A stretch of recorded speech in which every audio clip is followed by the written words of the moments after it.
Once again, this is Brit Pinoy. This is my second topic. A second topic na gusto kong i-vlog, guys, is about meeting soulmate, partner, or if you want, in a relationship. Yeah. So, yun ang ideas na naisip ko. That is the idea what I really wanted to create a video regarding that matter is, which one would you prepare? Meet your soulmate online or in person? Actually, we don't need to look at them. You don't need to look on them. What I'm saying is, yeah. But in some ladies, in some women or men, it depends on if you are men or women, yeah. They prepare to look on an online dating site. And others, they don't want to go on an online dating site and then they choose or they prefer to meet online. No, I'm sorry. Not online, in person. Yan. So in person means the person you will meet outside when you go to the mall, when you are in a coffee shop, when you are in the restaurant, when you are in the supermarket. So those people, accidentally, mamimit mo sila. But what is better on those? Is it in person mo nakilala or online? Because I have an idea or I have a story regarding about that, guys. Did you know that some people, they choose to go into meeting in person, hindi ba? Mas gusto nila yung meeting in person kasi at least they said, kilala mo, for example, kapitbahay mo or the next city where you live, at least meron kang background. You will find out if he is good, if she is good or nice or bad or whatever. Yeah, so it depends on you. Yung closer, gusto kasi nila yung closer, yung close na nakikita mo, pwede nga naman kayong magkita, di ba, pwede kayong mag-date, kumain sa labas, mag-coffee. So, yun lang ang kagandahan nun. Unlike, you meet the person online. My husband, actually guys, I meet my husband online. I'll just tell you the story, right? It doesn't matter if it's online or in person, hindi ba? Kasi sometimes when you meet your date or your soulmate online, meron namang iba na sinuswerte. You will get lucky, you're lucky, or something. Yeah, so to make the story short, I met my husband online. So way back 19 I forgot na ngayon kung kailan ko siya nakilala. 2000, not 19. 2008. Way back 2008 when I met my husband online. Yeah. So by that time, we don't have an internet. Wala pang internet. Meron ng internet. But you need to go to the internet cafe. Diba? You need to go to the internet cafe. Yeah, so let me continue what I'm saying. So, before, wala pa kaming internet. Yeah. So, ang makikita mo lang may mga internet is you need to go to the internet cafe. So, magbabayad ka ng 10 pesos per hour, 15 pesos per hour. I remember that. So, I go to the internet shop. Nagko-computer ako doon. Naghahanap ako ng kachat. So, I stay there for about 3 hours. So, I pay 10 peso per hour dati. So, nag-stay ka 3 oras ka nagkipag-chat. And then, I met my husband there. Gusto niyo malaman where did I met my husband? I met my husband on International Cupid. So, tingnan niyo yan. Maraming dating site. So, International Cupid. And then, after that, siyempre, nag-chat-chat kami. And then, after a month, he decided to visit me here in the Philippines. So, yung first na pagkikita namin, yun na, naging kami na kaagad, yung first day. So, nag-usap na kami, what are we gonna do, ganito. And then, one day, he stay in the Philippines just for one day, just to see me. And then, the next day, actually, he haven't sleep in the Philippines or in Cagayan de Oro. So, he traveled here for one day, he arrived here in the morning, and then at night, he go back to Manila and then fly back to UK. So, just like nag-coffee lang siya sa Philippines, di ba? He doesn't sleep on Cagayan de Oro, and even in Manila, hindi siya nag-sleep doon. So, yun. Balikan lang siya. Nagpunta siya dito, ilang oras, 2 hours, 3 hours, and then he fly back to Manila. And then yung gabing yun, sumakay na siya papuntang UK. So, oras lang ang itinagal niya sa Philippines, sa Cagayan de Oro and in Manila.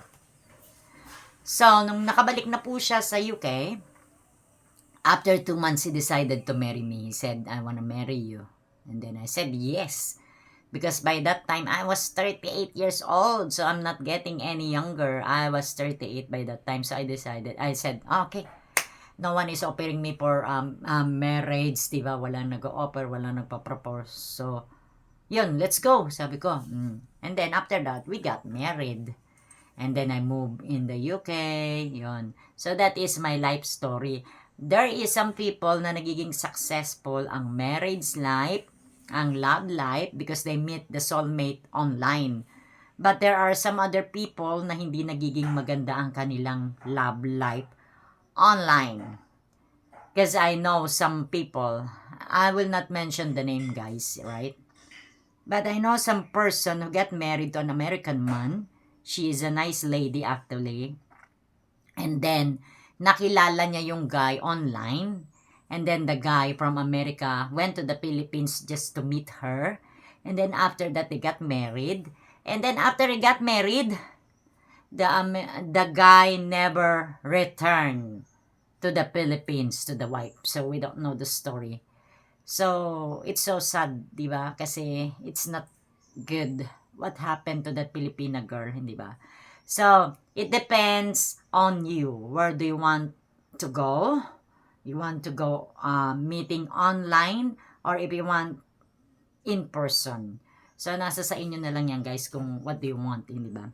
Kasi sometimes, sabi nila, you don't need to look. You just wait till the right time na makita mo talaga ang iyong soulmate. So, I believe on that.